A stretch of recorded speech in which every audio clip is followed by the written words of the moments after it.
Good day, everyone, and welcome to the NESG Radio. My name is Sheriff Adiribigbe, and I am the Communications and Strategic Advocacy expert with the Nigerian Economic Summit Group. Today, we'll be discussing a very interesting topic, that's the Nigerian Energy Transition Plan and the viability of the carbon market to Nigeria. And to help us dimension this wonderful topic, we have with us here today Mr. James Oguleye. He is the Executive Director, Carbon Limits Nigeria. Yeah. You're welcome, sir. Thank you very much. Thank you for having me. Thank you, sir. So sir, we just really want to know what is, there's been a lot of talk about the Nigerian Energy Transition Plan, but what are the nitty-gritty of these plans and how can it help to develop the country? Yeah, thank you very much for the question. So first of all, when you say the Energy Transition Plan, it's on its own a plan where the country intends to go from a high carbon intensive country into a low carbon intensive country, and of course economy itself. And speaking of what the country intends to do is to look at the whole spectrum of energy, because when you say energy, a lot of times people just talk of power, the power sector. Well, you're looking at the power, you're looking at the transport, you're looking at the household consumption, speaking of cooking, you're talking of even the industries. And when you talk of industry, you're even looking at the manufacturing industry, you're looking at the oil and gas, you're looking at also the mining industry.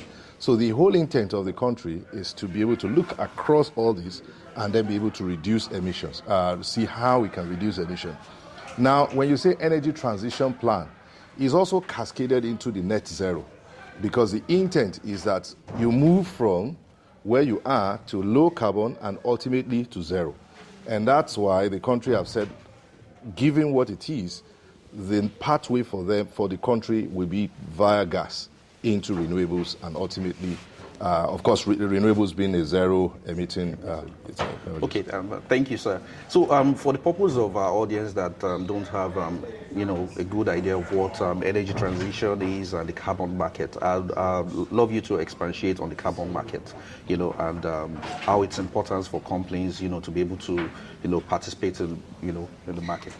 Okay, sorry, let me track back to say, let's not also mix it together to think that each time we just talk of energy transition, then the carbon market follows. There are two different things.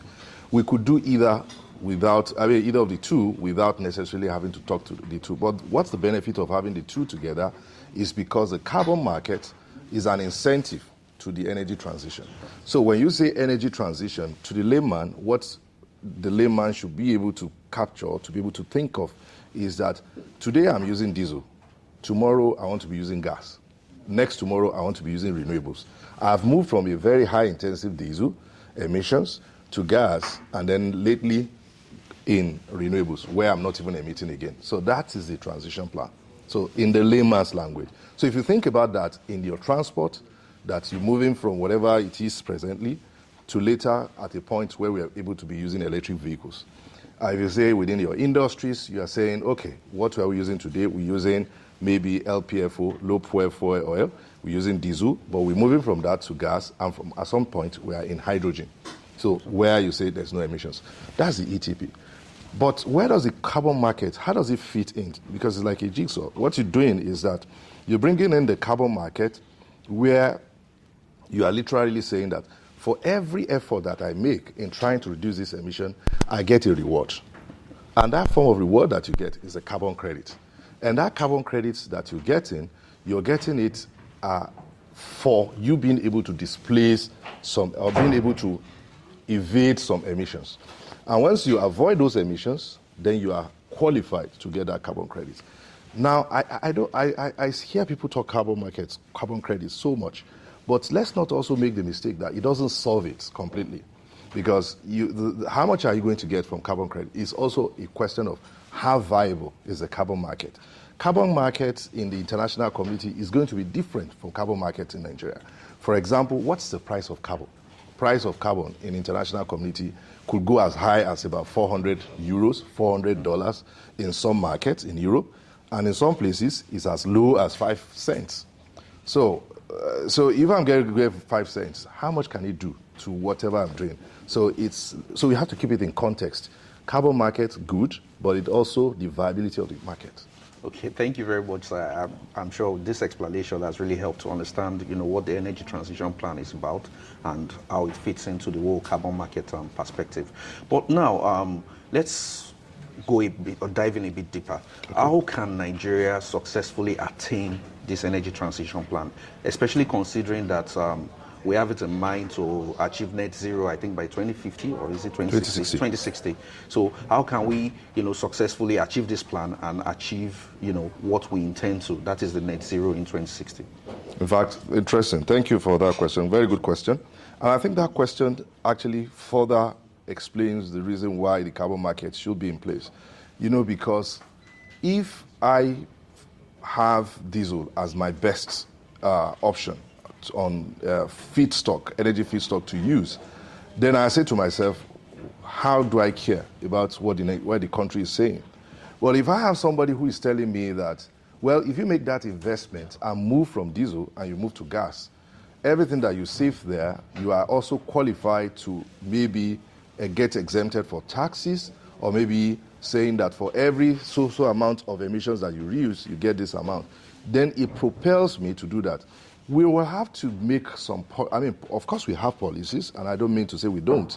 Policies that will drive us to move from one to the other, from switching from one to the other. And I tell you what, they're already playing out, because people are deliberately moving to some other sources for so many reasons.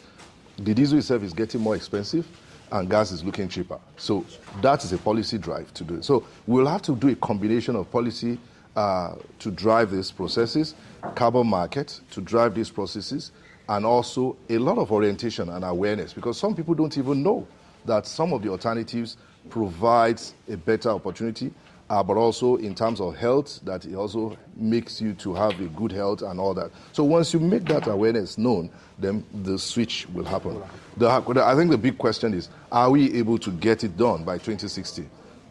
So hold on, we'll find that out very soon. Hopefully, sir. Yeah. So, sir, on the final note now, we'll look at definitely for Nigeria to successfully achieve this plan, there has to be a bit of public sector intervention in terms of maybe policy drive from the government, and also the private sector also has its role to play. So I'd like you to tell us, how public sector and private sector collaboration can help us fast track achieving our net zero plan in 2060. Yeah, thank you very much. I think from that perspective, this work is going to be done largely by the private sector. But of course, the public sector are not going to be thrown behind, because the public sector will have to be the ones to report whatever you're doing in the private sector. They hold the ace to be able to make the policies to happen, to drive the processes, to check what we are doing, and to also be able to have the feedback that this is not working.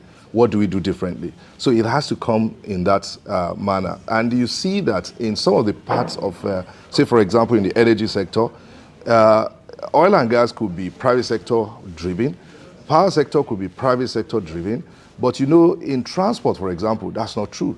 You have it as a mix. So you need to be able to, no personal person could say, I own a rail line, for example. So you have the government also in that place. So it's an interplay between the two, but that the way it will then work is that somebody stays with policies, stays with monitoring implementation, while the private sector look forward to good incentives to be able to drive those processes. Thank you very much, sir. You're It's welcome. really been an interesting conversation. And to our audience, we thank you for listening in today. We had with us here Mr. James Oguleye. He's the president of Carbon Market Nigeria. I think You said that. I'm actually the chief technical officer and also executive director with Carbon Limits Nigeria. Okay, we have the chief technical officer and executive director of Carbon Limits Nigeria. Yeah. Okay, thank you for listening to today's conversation. You can also listen to more interesting conversations by visiting www.nesgroup.org/podcast. Thank you. See you next time.